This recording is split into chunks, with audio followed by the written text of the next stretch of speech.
¿Qué santas cartas? Un podcast de tarot y muchas cosas más con Mora y Pedro. Hoy hablamos sobre la carta del Papa.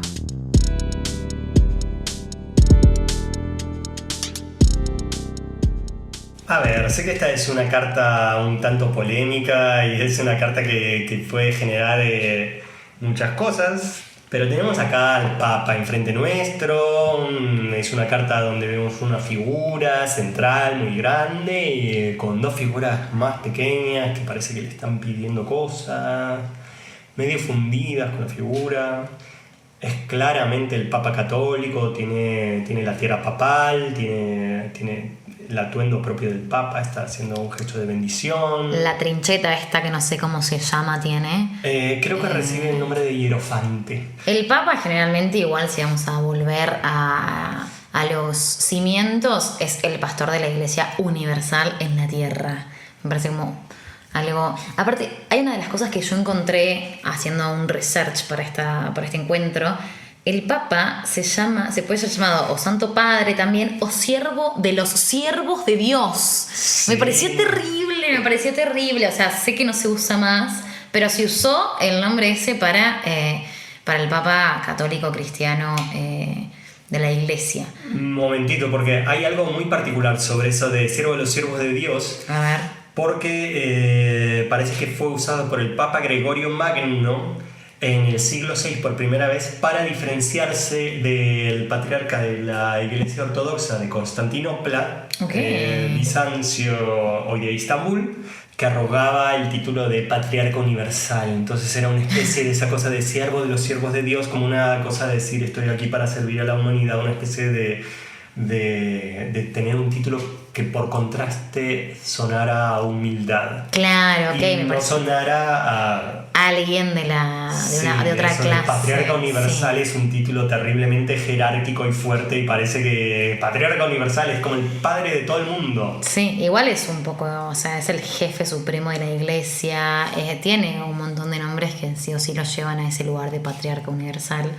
Este intento igual de ser humilde me parece que es solo un intento y ahí se queda, pero bueno, podemos decir que hoy en día el Papa actual es Francisco Bergoglio. Sí, quienes venimos de Francisco Argentina conocemos, ¿no es Francisco I?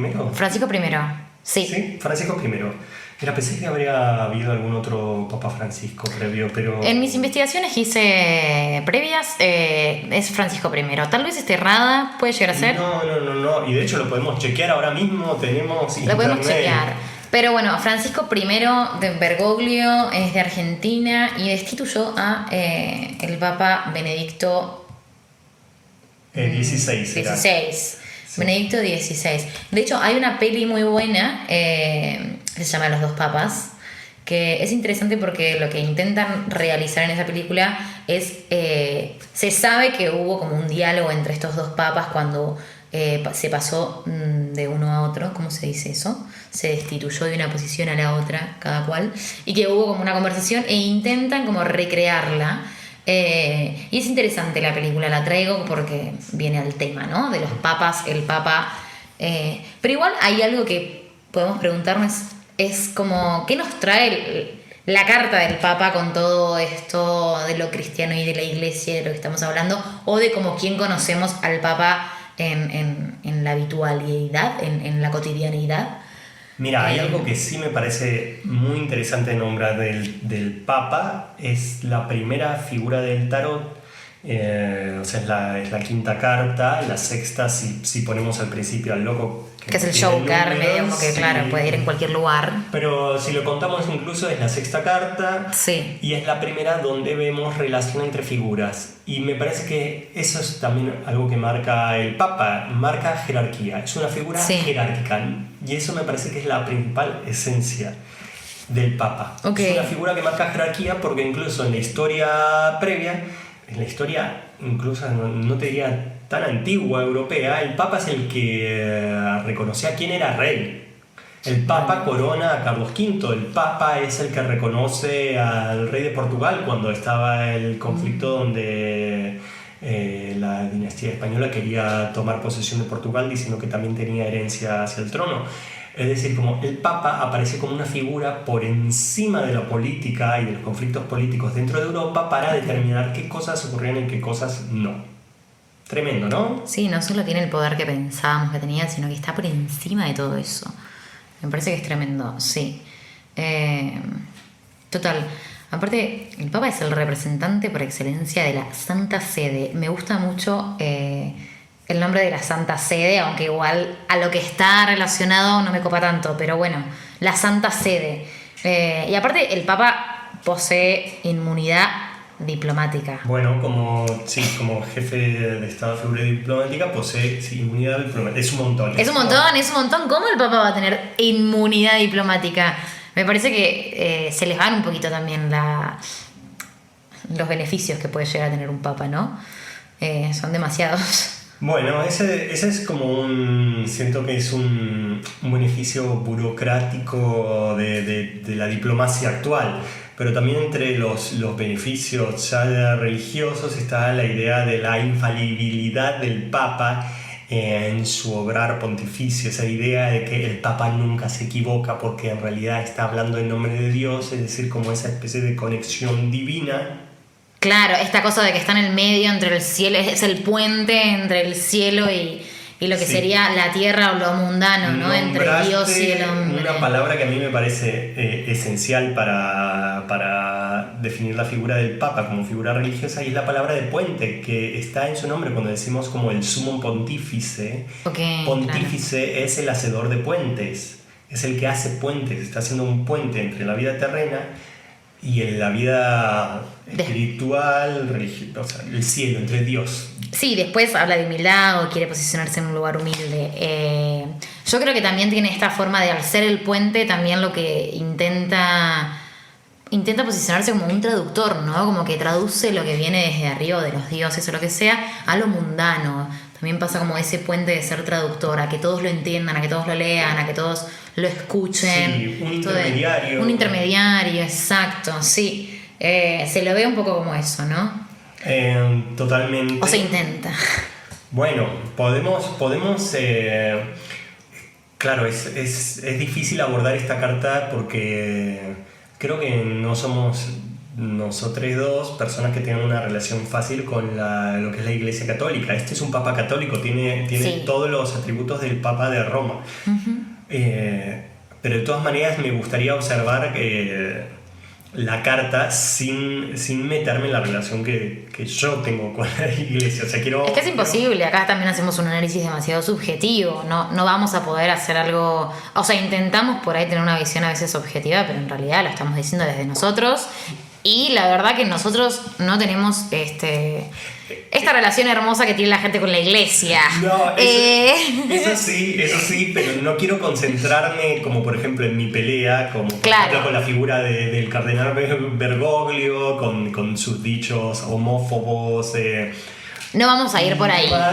Pero sí me interesa centrarme en como las ideas de la función del Papa o cuáles son sus atributos y demás, o cómo fue construida esa figura, con qué fines, con qué finalidades. Sí.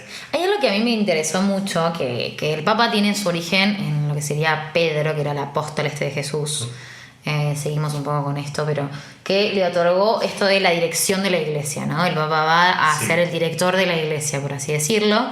Pero a mí me gustó porque Don Pedro, o sea, San Pedro, Don Pedro, como quieran decirlo, a mí lo que se me vino de San Pedro es esta bebida alucinógena que sale del cactus, que me pareció fascinante relacionarlo con eso, porque es como, ¿por qué le llamarán San Pedro a la bebida esta San Pedro que viene del origen cactus, sí, del cactus de toda la que sería la cordillera andina, sobre todo de Bolivia, Ecuador y Perú, por ahí anda?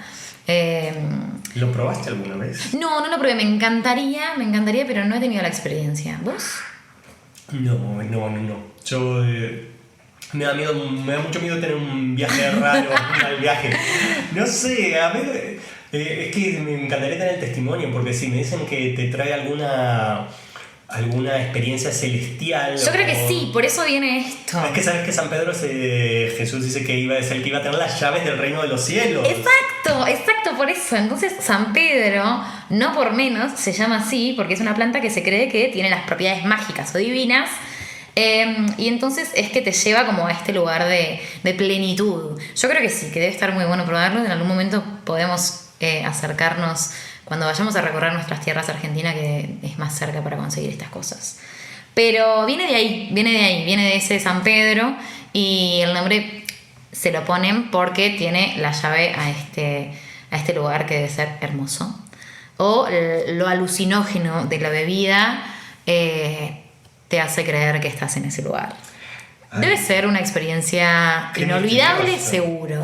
Seguro. Espero que sí, espero que se pueda recordar luego.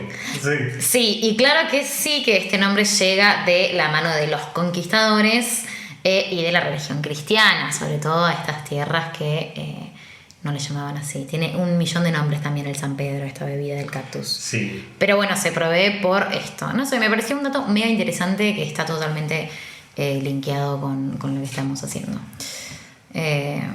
Hay temas me parece que está bueno esto de empezar a enlazar, tanto esto de enlazar el cielo con la tierra, pero bueno, entre todos los nombres y atributos que tiene el Papa está como vicario de Cristo, que es el que hace las veces, el que tiene las veces de Cristo, o sea, es el que cumple el rol de Cristo en la tierra. Ok. Wow. O sea, no sé si Cristo, que era supuestamente bueno, es muy difícil tratar de averiguar cómo era exactamente la figura de Cristo, pero si la asociamos más como por ejemplo con San Francisco, que era alguien que no abogaba por la riqueza material, sino por la riqueza espiritual, no sé si Cristo, cuando viera en lo que se ha convertido en el Vaticano y en la opulencia que viven algunas personas de la Iglesia, consideraría que lo están representando bien. No sé, no podemos llegar a eso. Pero bueno, son intentos de representación e intentos de volver a hacer esas veces de Cristo y bueno, tendremos que aceptarlo. Sí. Tendremos que aceptarlo. Por ejemplo, el término obispo de Roma, sí. Que también esa es la jurisdicción que le corresponde, pero obispo parece que viene del griego episcopos, que quiere decir supervisor, es alguien que está supervisando. Que sobre esto voy a querer volver luego, pero esto de que es una figura que está supervisando por la salud espiritual de su pueblo. Otra, lo de pontífice, que lo habíamos nombrado, sumo pontífice, que viene del hacedor de puentes, que se le daba también ya en la antigua Roma a los sacerdotes que presidían ritos y ceremonias religiosas, es decir, como alguien, esta figura que está encargado de presidir un rito, entonces es quien le acerca la espiritualidad a los demás, o quien... Claro, y a mí se me viene como, bueno, entonces sí, es quien acerca la espiritualidad a los demás, es quien tiene la espiritualidad o es quien tiene el saber, me da la sensación, o lo que se supondría que tiene el saber. Esta persona que enseña, ¿no? O que guía, o que comunica y que da o brinda ante los otros esta sabiduría espiritual. Es que por eso creo que también el Papa es una carta que lo vas a encontrar en muchos manuales de tarot, que de una manera secular se lo asocia con, o sea, quitando la idea de figura religiosa, se trae también esta idea de que puede ser un maestro, un profesor, un docente, alguien que enseña. Claro, sí, yo lo reveo así. O sea, a mí me brinda bastante esa idea. Quitándolo con lo religioso, es que me cuesta mucho leerlo como lo religioso, sobre todo si hoy en día tenés una tirada de tarot con alguien que viene a consultar, claramente no lo estás leyendo desde un papa religioso. Tal vez sí, tal vez tiene que ver con los valores religiosos, no sé, me surge, ¿no? Pero esta figura también dispara, o sea, yo estoy ahora con la cabeza que me estalla porque tenemos como un montón de líneas para hablar y me interesa mucho esto de qué pasa cuando aparece en una tirada. Y por ejemplo, la típica tirada de hey, ¿cómo va a evolucionar la relación con fulanito o con fulanita? Y sale el Papa y yo ahí medio que te digo que para empezar es un monje, es un cura, es una figura que es una figura religiosa y célibe. Entonces ya ahí estoy viendo algo como que me pareciera que en el replanteamiento por lo menos. Sí, no pareciera que está por prosperar. Claro. También otra cosa, y es esta especie que yo siempre tomo muy en cuenta. Siempre que aparece el Papa, o pienso también en asimetría en los vínculos, Porque claro, es por una la figura jerarquía. jerárquica Exacto. con dos subordinados. Y por otro lado, pienso además en esto, que es el Papa es quien está cuidando de la salud espiritual hasta que venga el Apocalipsis o hasta la nueva vuelta del Espíritu Santo. Entonces es alguien que está velando, mirando a futuro. No está en el presente. Y claro, O sea, cuesta más estar en el presente. yo creo que sí, que siempre tiene un ojo en el futuro, o es como esa idea de sacrificamos esto en pos de un logro a futuro. Por eso también está muy como esa figura también del profesor, es como de si querés Si te ser brinda bueno tocando la herramientas. guitarra, tenés que hacer esto. Claro, dedicarte, estar Es alguien que tiene un objetivo, pero no está tan, o sea, digo, si sale el mundo o el diablo, yo estoy hablando de que sí están más en el tiempo presente. Sí. O el mago tiene que ser ahora. Tiene que lanzarse ahora. Sí. Sí, yo también lo veo. Yo también veo que invitará para mí invita a una reflexión. Porque no es lo mismo como la papisa que tiene el libro. Entonces que la sabiduría un poco es ir por ahí. Sino que el Papa no lo tiene en la mano, sino que siento como que debe tener el saber adentro de él. Y entonces esto es como que invita a seguir tus instintos. No sé, ¿qué decís? Mira, Como a confiar en uno, como bueno, ya sabes, tenés la sabiduría, medio como... Escuchate. Ya su saber ya es carne de sí mismo. Claro. Quiero decir, en su propia persona está ya el dogma, que un poco también nos habla de eso, nos habla de un camino, nos habla de reglas preestablecidas, nos habla de seguir determinado patrón, tradición o dogma en pos de llegar a determinado objetivo. En el caso del Papa es la idea de ir al cielo. Podemos estar de acuerdo o no, pero por ejemplo, y esto pensando en la carta en los últimos días, quienes me conocen saben que yo he hecho varios años de artes marciales, un arte marcial muy particular que se llama Aikido, y se da un poco esta clase de relación con quien es tu maestro, con quien es tu sensei.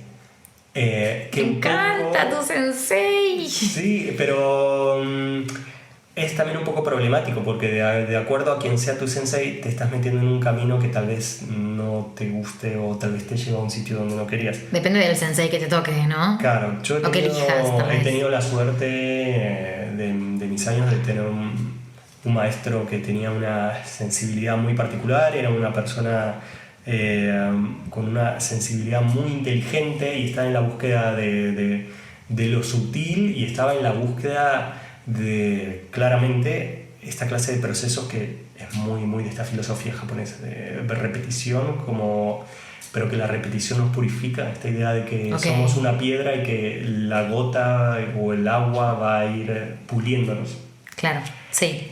Pero la cuestión que tenía este tipo de aprendizajes es que tenés que confiar en la otra persona, tenés que confiar en lo que te dice. Pero la confianza se construye, uno no puede confiar de un día para el otro en alguien que aparece en tu vida. Bueno, y es de dos vías, porque por ejemplo en las artes marciales, como es el Aikido, alguien que viene a una clase no le das todo de una, porque tampoco sabes si esa persona va a querer seguir el camino que implica ese aprendizaje, si se va a ir a las 2 semanas. Sí. Sí, eso en las relaciones también de amistad o de vínculos que uno puede llegar a tener, creo que también sucede, o está bueno también replanteárselo, ¿no? Antes de entrar en ciertos vínculos como, che, doy todo, o espero a ver en qué estamos les dos, les tres, les cuatro, qué sé yo. Medio como que me parece que también es una herramienta, una enseñanza que se podría adoptar para empezar a tenerlo en cuenta. Sí, que se construye lo que exacto, que se construye, uno no puede ir y darlo todo. Sí. A pesar de esa confianza a veces casi ciega que hay que tener, yo no soy contrario a esa clase de aprendizajes. No sé, en el caso que me ha tocado vivir, sí siento que tuve la suerte de haber encontrado a un maestro que estaba mirando más hacia adelante. Y hay un poquito cierta traducción del término sensei que es medio imperfecta, pero es como el que ya recorrió el camino.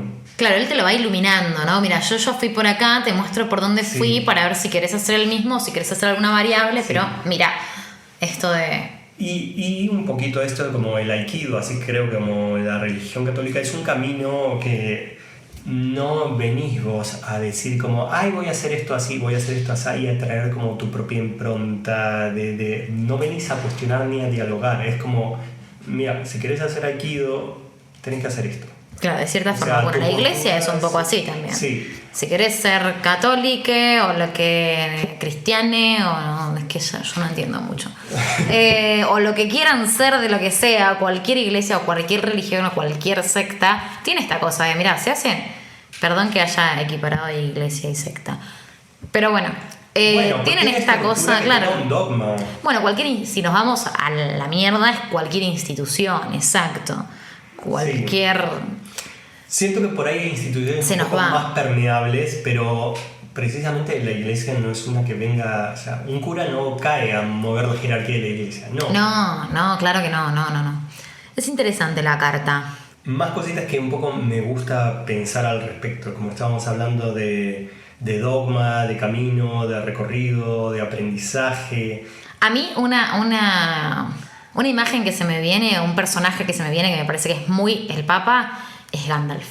Ejemplo, lo tiro, ¿no? Gandalf, yo lo hago un poco entre papa y ermitaño. Bueno, puede ser, pero tiene sus cositas, sí, ¿no? Es patriarca. Bueno, o sea, es padre, es un poco cumple el rol de padre y cuidador. Sí, para mí Gandalf. Es un buen ejemplo para también traerlo, ¿no? Desde otros lugares. O el otro, te freno, o el de Harry Potter, ¿cómo se llamaba? Dumbledore. Ese Dumbledore. Dumbledore, sí. Dumbledore es profesor, Dumbledore es muy padre en muchos aspectos. Dumbledore está cuidando por la salud espiritual de todo Hogwarts.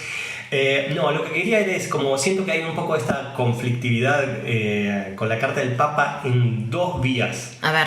Una está en que la sociedad actual, en cierto impulso neoliberal, nos obliga un poco a que todos seamos nuestro propio ready-made, tratando esto del mundo artístico. O sea, esta cosa de sos como sos, no necesitas pulirte. Okay. Y a la vez que nadie está dispuesto, o al menos esto siento yo, pareciera ser que más con el auge de internet, que no hace falta entrar en ninguna academia para hacer nada, sino que es como todo lo que autodidacta, 100%. Todo eso. Que me parece que está copado, aplaudo a la gente que es autodidacta. A mí me gusta un poco y a la vez me parece que hay determinadas cosas a las que con el mundo autodidacta no puedes acceder. Por ejemplo, lo que te decía antes, artes marciales autodidacta. No lo puedes hacer. No, creo que también, igual siempre seas autodidacta o no, esto que tengas a alguien que te guíe de cierta forma más o menos, o que te acompañe más o menos, me parece algo maravilloso. Creo que esa persona que está ahí como dándote como un empujón a veces, o como mostrándote ciertas cosas que por ahí uno no puede acceder, es esencial. Mirá, es re esencial. Hablando de todo un poco, es como a veces me parece que el Papa también puede ser un poco ese amigue que viene y te da una cachetada y te dice, che, estás bardeando, estás haciendo guión, estás como... Por ahí no, amiga, por ahí no. Sí, como date cuenta. O date cuenta que te estás pasando de drama y nos estás como drameando a todos. Intoxicando con tu drama a todos, sí. Ese rol de marcar el camino. Un poco de frenar, ¿no? Sí. También de poner como, che, bueno, date cuenta que está acá o... Y por otro lado, ¿sabes qué? Siento un poco que el Papa, como figura externa, me parece que nos habla mucho de cierta cosa que siento que constituye a la sociedad occidental actual, porque es una figura en la que él, lo digo él porque son y han sido todos hombres cis y queremos desde este podcast creer que realmente existieron la papisa Manfreda y la papisa Juana. Ojalá. No tengo pruebas. ¿Saben cuántos son? Igual tengo el dato. 266 papas han pasado por este mundo. Y tal vez dos papisas que de las que no sabemos. Dos papisas. Bueno, papas católicos, porque después vamos a nombrar otra cosa. Sí, papas católicos. El tema es ese, que el Papa y esta tradición así muy que sale de Medio Oriente y también de este nicho como del mar Mediterráneo, es que una figura encarna la espiritualidad frente a la sociedad, es decir, que el individuo o la individua en cuestión no tiene que hacerse cargo de su propia espiritualidad, porque hay alguien que se está haciendo cargo de eso. Es decir, y eso sí me parece algo conflictivo, y siento que se refleja mucho en el... Estaría buenísimo en algún punto ponernos a hablar de comparativas sobre las religiones abrámicas, como son la religión católica cristiana, el judaísmo, el islamismo. Me pierdo en la iglesia, vos me estás trayendo todo esto. No, pero digo en comparación con ciertas religiones de Oriente, como el budismo, el hinduismo. Pero es muy diferente, no existe un papa, existen otras cosas. Bueno, monjes. El budismo tibetano tiene, por ejemplo, la figura del Dalai Lama, que Dalai Lama, okay. Si vamos a ponernos con este tema medio así de junguiano de los arquetipos, yo creo que también un poco encarna esta figura del papa como esta de cierto patriarca espiritual, okay. El que marca el rumbo. Pero acá sí voy a hacer cierta diferencia, que es como está esta figura en Occidente, en las religiones abrámicas, como es cristianismo, el islam y el judaísmo, que es siempre hay alguien que intercede con Dios y la comunidad, es decir, el cura, el obispo, el papa, o sea, esta figura que es como el sacerdote, el rabino. Son todos unos chantas, pero sí. Bueno, mira, yo no sé qué tipo de espiritualidad hay, porque me van a venir a tirar piedrazos a algunas personas, pero siento seguro que al menos en las religiones orientales hay determinadas herramientas que se le da a la persona que quiere practicar esa religión para alcanzar la espiritualidad. Siento que en ciertas religiones orientales lo principal es que cumplas con ciertos ritos y que medites. O sea, bueno, pero ahí ahí estás trabajando en tu espiritualidad. El Papa, dijimos que no trabaja en su espiritualidad, que tiene alguien más que trabaja por él en su espiritualidad. No sé quién, no, el Papa es quien debería estar trabajando en la espiritualidad, tanto de él mismo como del resto. Claro, pero no lo hace. Bueno, o creemos que no lo hace, o se dice que, o sea, es que ¿cuáles son las herramientas? Agarro lo que estábamos hablando, digo, ¿no? ¿Cuáles son las herramientas que tiene la religión? O sea, siento que no hay una especie de práctica cotidiana. Bueno, rezar, ir a misa los domingos, bautizarse. Pero no habría que ir a misa diario. Pero ir a misa es escuchar a alguien hablar. Escuchar a alguien hablar de cosas retrógradas, tal vez un poco. O repetir. Lo peor es que todo que no es hablar, es repetir. Bueno. Ahí está la figura del dogma, del claro, camino que tiene que ser repetido una y otra vez. La cosa es que hay que ver si ese camino, esto digo como personas críticas que creo que nos autopercibimos, está en si ese dogma te trae realmente herramientas para una mejor vida, para una vida en la que sientas que mejora tu calidad de vida. Es que lo que pasa es que para mí la Biblia es un texto del cual uno puede empezar a filosofar y ver un montón de cosas, pero no se puede tomar literal como lo toma la Iglesia. Creo que, ahí discrepo con un montón de cosas. Pero creo que es un texto magnífico, que no me lo leí, no me lo voy a leer nunca. He leído partes, pero digo entera, no me la leí, no me la voy a leer nunca. Que igual estaría interesante, pero que sirve como para armarte una ficción en tu cabeza y tomarlo metafóricamente un montón de cosas y que se pueden ir armando y filosofando. Pero me parece terrible que la gente lo tome a rajatabla, literal. Bueno, pero toman a rajatabla determinada clase de cosas, porque, por ejemplo, la Iglesia, o sea, que básicamente hay distintos textos que determinadas partes de las religiones toman como verdaderos o no. O sea, la religión judía toma solamente el Antiguo Testamento. El catolicismo y la Iglesia ortodoxa, tanto rusa como griega, toman el Antiguo Testamento y el Nuevo Testamento. La Iglesia copta de África egipcia toma más textos aún que no toman en consideración el judaísmo y el catolicismo. Después el Islam le ha agregado al Antiguo Testamento y al Nuevo Testamento, que los toman como textos proféticos, simplemente. El Corán, o sea, porque lo que viene a decir el profeta Mahoma, o sea, el Islam no niega a la figura de Cristo, no niega al Antiguo Testamento. Lo que viene a decir es que Mahoma supuestamente lo que dice es que se había tergiversado tanto la Biblia que Dios le dijo a Mahoma: este es el texto verdadero, para que, o sea, como esta es la posta, dejen de actuar, ya nadie les cree. Dejen de actuar, qué chantas estas. Sí, qué chantas cartas. Qué chantas cartas, claro, no. Pero bueno, entonces ahí ya tenemos como un tema con los textos, ¿no? O sea... Sí. Está bien tener esta visión panóptica de qué se toma de verdad y qué no. Yo no lo sabía, así que me sirve. Bueno, pero también siento que hay en las religiones cierto sesgo moral de tomar determinadas cuestiones como muy ciertas y otras partes de la Biblia desestimarlas. Como por ejemplo en la Biblia se dice muchas más veces que comer camarones te va a llevar al infierno porque es alimento impuro. Che, qué ricos que son los camarones, no me los pueden poner como alimento impuro. Sí, me parece un montón. No, sobre todo viviendo en España, que hay unos camarones que... Bueno, pero ves a muchos cristianos diciendo que la homosexualidad Sos es el pecado, primero. es pecado, pero comen camarones tranquilamente. Total. O sea, entonces quiero decir, desestiman la conveniencia de acuerdo a cierta idea moral. Y sí, por eso nosotros también hacemos la vista gorda y decimos, bueno, para mí todo esto tampoco sirve y cada cual toma lo que le viene bien. Sí. Sí, nos estamos embarrando un montón, pero bueno, es un poco...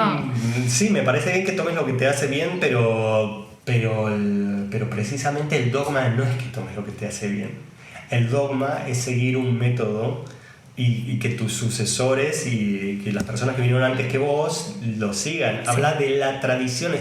Esta palabra quiero que quede flotando en el aire porque cuando hablemos, por ejemplo, del colgado, también vamos a hablar un poco de esto y también vamos a hablar de San Pedro. O sea, el colgado. ¿También de San Pedro en el colgado? Sí, okay. Cariño, el colgado de San Pedro cuando tiene su martirio en Roma y lo van a colgar en la cruz, dice: yo no soy digno de que me maten como a Jesús, cuélgueme de manera invertida.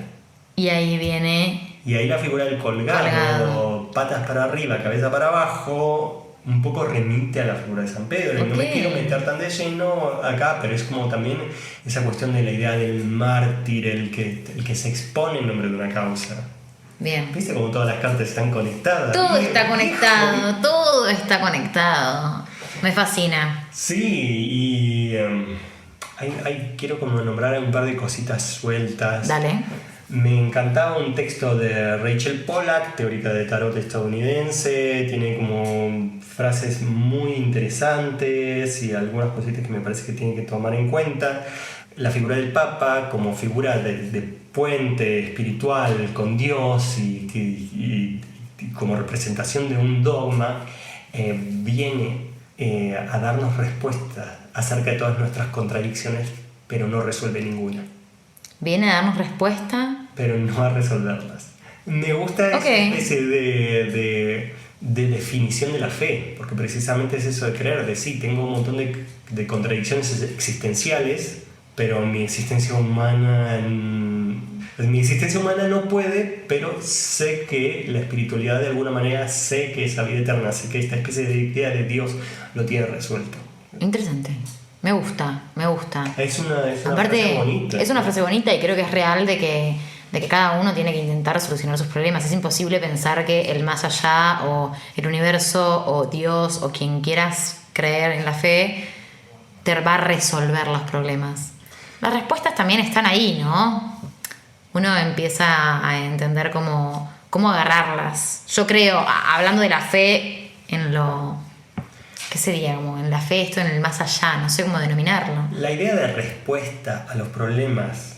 Voy a abrir un... No es respuesta a los problemas, es respuestas a preguntas que tenés, exacto, pero vos resolvés tus problemas. Como que si fueran dos cuestiones diferentes. Preguntas que tenés, te las responden. Bueno, no estoy hablando de problemas de mundanos, no. de fiesta o me quedo en casa, o sea, no estoy hablando de... La respuesta es siempre salir de fiesta. Sí. No, pero quiero decir, no es esa clase de problemas, pero esta especie de idea de necesidad de respuestas no está existencial para mí es un poco... No está muy alimentado por un impulso muy racionalista. Precisamente la fe y el dogma pasa por otro lado que no es la razón.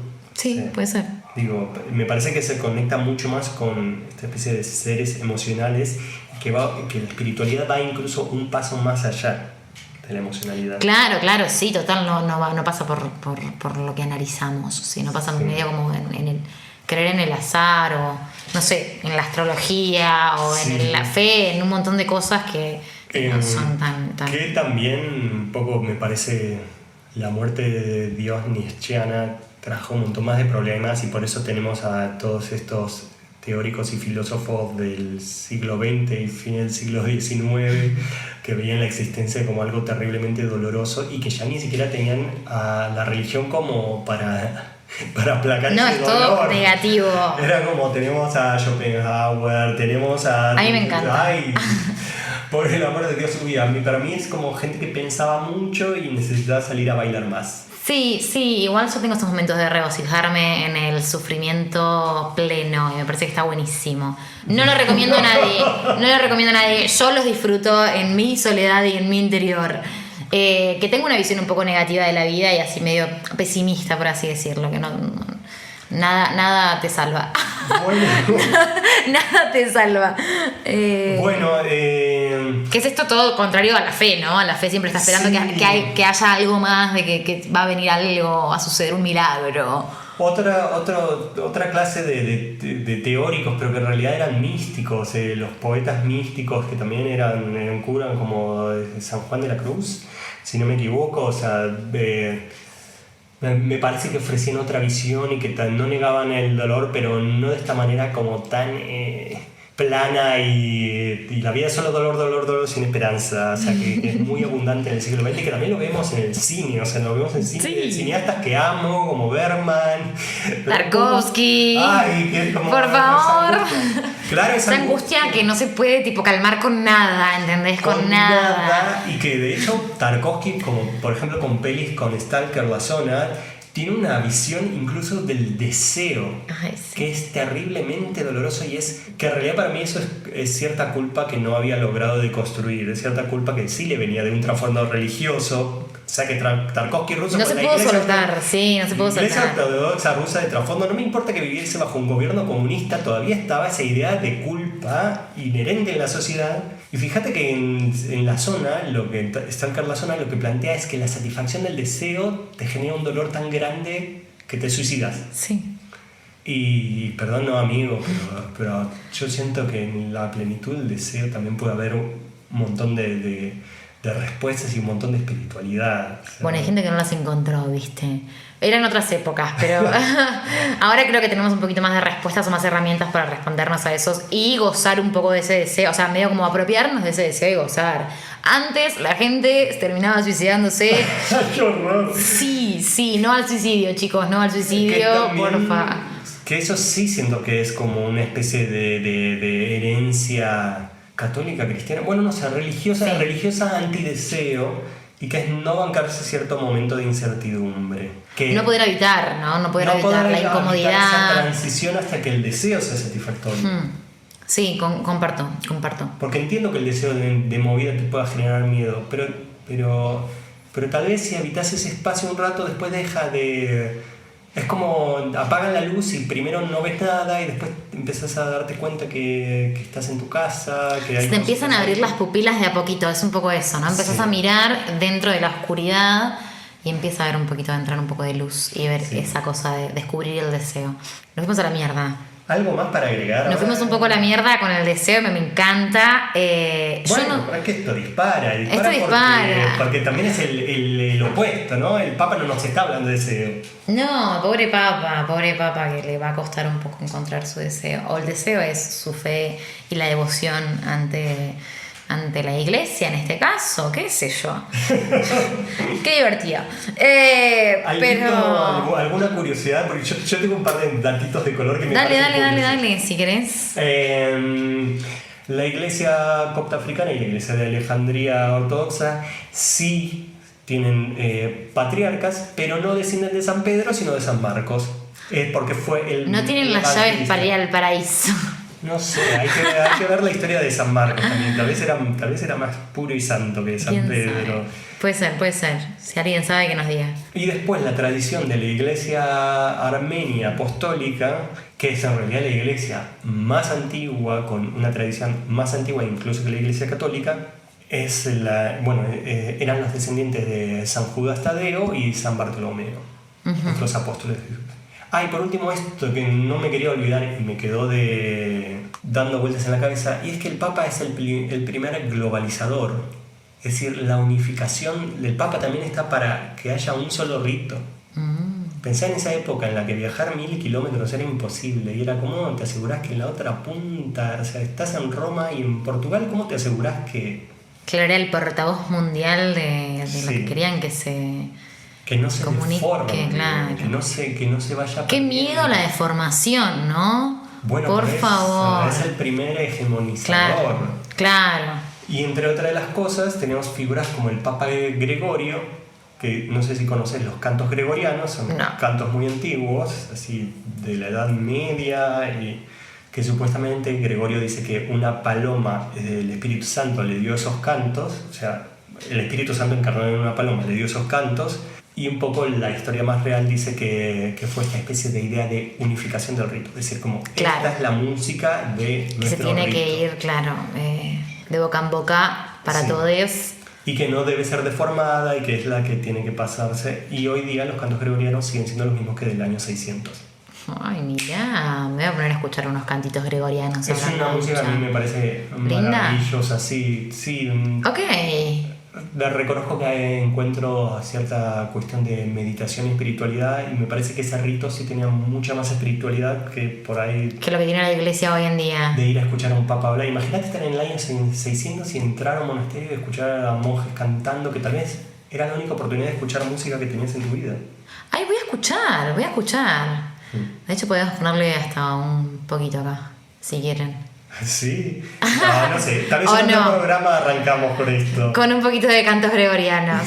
Sí. Bueno, ¿algo más? No, ya está. Ya hemos dado todos los datos que teníamos dando vuelta por ahí. Es que es una figura compleja, viejo, qué sé yo, nos vamos por las ramas. Nos vamos por las ramas, pero siempre está buenísimo todo lo que pueda surgir en este encuentro.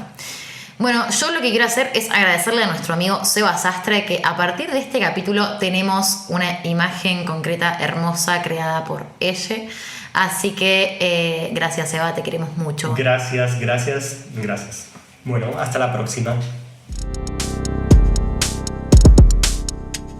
Si les gusta el contenido que hacemos, compártanlo con quien crean que lo puede disfrutar. También pueden darnos like, comentar o escribirnos para cualquier feedback. Pueden encontrarnos en Instagram como Qué Santas Cartas. Nos vemos la semana que viene con un nuevo episodio.